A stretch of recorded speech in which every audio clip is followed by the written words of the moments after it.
आप देख रहे हैं फानूस टीवी। भगवानपुर नगर पंचायत में विकास कराने को लेकर अभी कुछ दिन पहले नगर पंचायत अध्यक्ष प्रतिनिधि सुबोध राकेश और भगवानपुर विधायक ममता राकेश एक वार्ड में इंटरलॉकिंग टाइल्स की सड़क बनवाने को लेकर आमने सामने आए गए थे।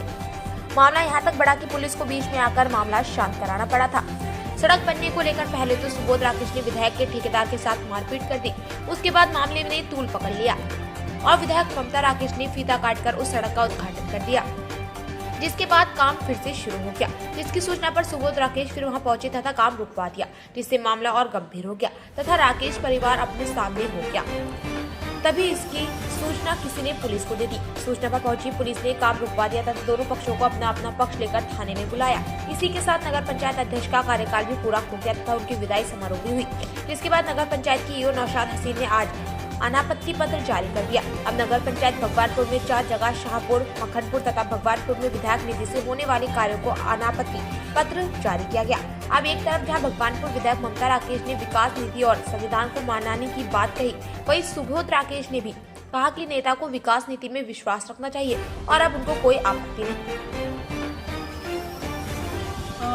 ये सबके संज्ञान में है और सभी चैनलों द्वारा दिखाया गया प्रमुखता से कि मेरे विधायक निधि से भगवानपुर नगर पंचायत में 4 कार्य थे जो जनता की मांग पर हमने वो स्वीकृत कराए थे कार्य। लेकिन मुझे बड़े दुख के साथ कहना पड़ता है कि पूरी प्रक्रिया होने के बाद यहाँ तक कि हमारे किए कार्यों का विधिवत तरीके से जो प्रक्रिया अपनाई जाती है उसके तहत टेंडर प्रक्रिया हो गई। टेंडर होने के बाद में वर्क ऑर्डर जारी हो गए और वर्क ऑर्डर जारी होने के बाद जब हमारा ठेकेदार वहाँ काम करने के लिए गया तो उसके साथ अभद्रता कुछ लोगों के द्वारा की गई। अभद्रता करके उसे काम करने से रोका गया।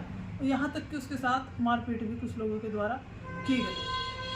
अब जब ठेकेदार के साथ मारपीट हुई, अगले दिन हमने बात की डीएम महोदय से, जिलाधिकारी महोदय से और एसडीएम साहब को। उन्हें सारे तथ्य प्रस्तुत किए।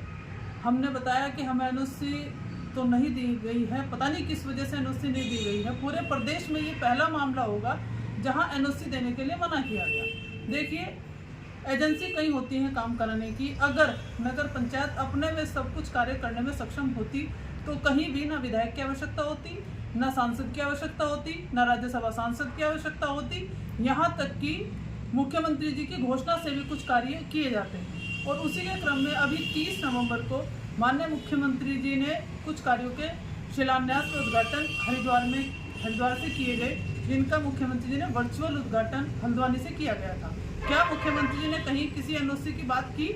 मुख्यमंत्री जी ने कहीं एनओसी मांगी?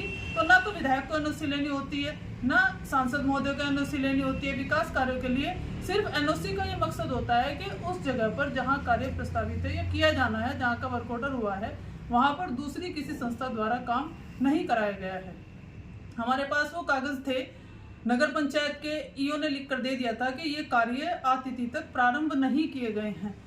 दूसरे उन नेताओं के पास जो आकर ठेकेदार के साथ अभद्रता करने पर उतारू होते हैं, ये उनके लिए शोभायमान नहीं है।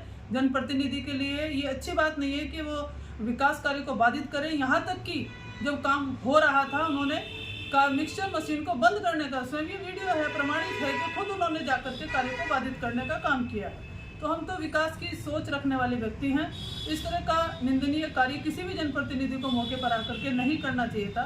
जिस कार्य का फीता कट चुका और कार्य करने के लिए सारे पेपर्स आज भी मेरे पास हैं और मैं आपके चैनल के माध्यम से चैलेंज देती हूँ कि आज भी अगर उनके पास कोई भी कागज है तो वो आकर के दिखा सकते हैं और वो अपना कार्य शुरू करा सकते हैं।